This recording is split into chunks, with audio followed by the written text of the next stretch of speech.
On a dark night in March of 1863, during the height of the Civil War, the steamer USS Sumter quietly slipped out of port with a top-secret weapon of the Union Navy in tow. The submarine Alligator, the Sumter, on its way to deliver the Alligator to the port of Charleston, sailed into a storm in one of the roughest pieces of ocean in the Atlantic, Cape Hatteras.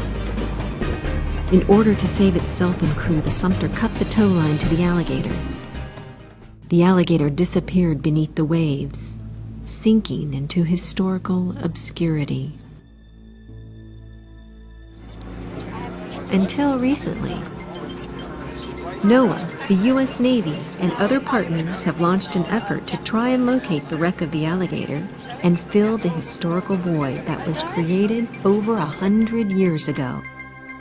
The search will focus on a target area that has the greatest probability of containing the Alligator.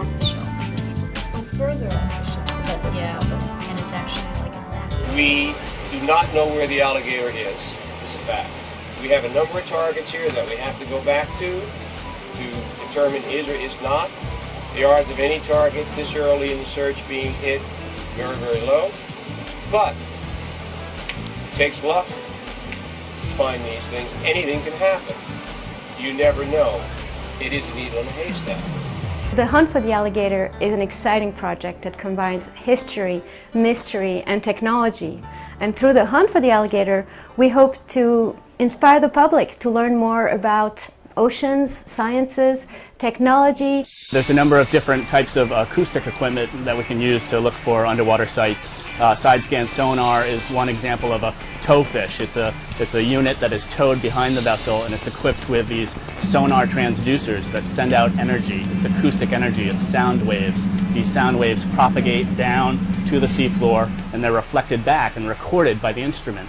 So as we tow the instrument along, we can take basically an acoustic picture of the seafloor. So here we have a wreck site, and it looks like it's about, I'd say 20 to 30 meters long and perhaps 15 meters wide, sort of rectangular in shape, and there's a lot of debris scattered all around here.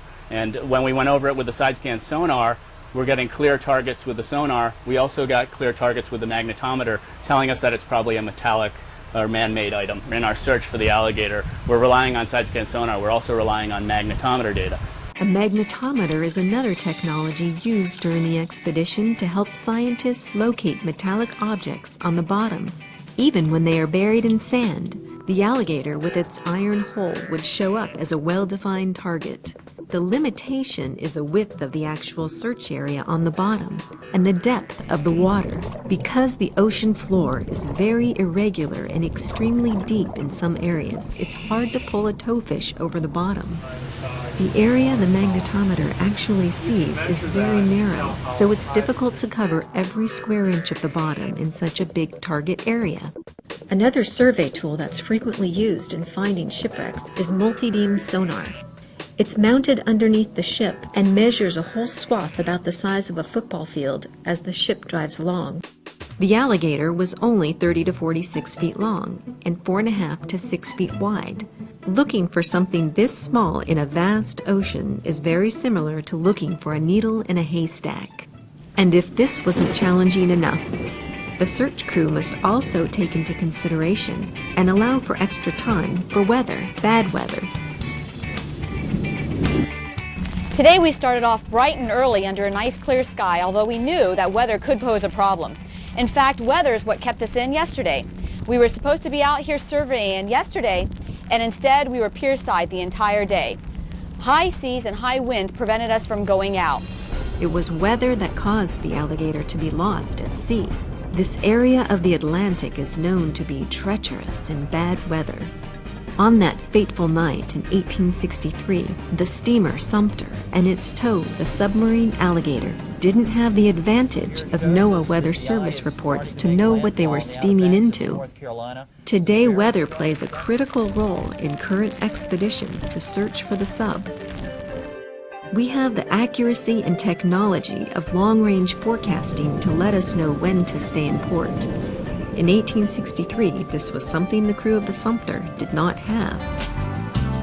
Despite setbacks from weather, and technological limitations in the first year of operations, the search for the alligator continues.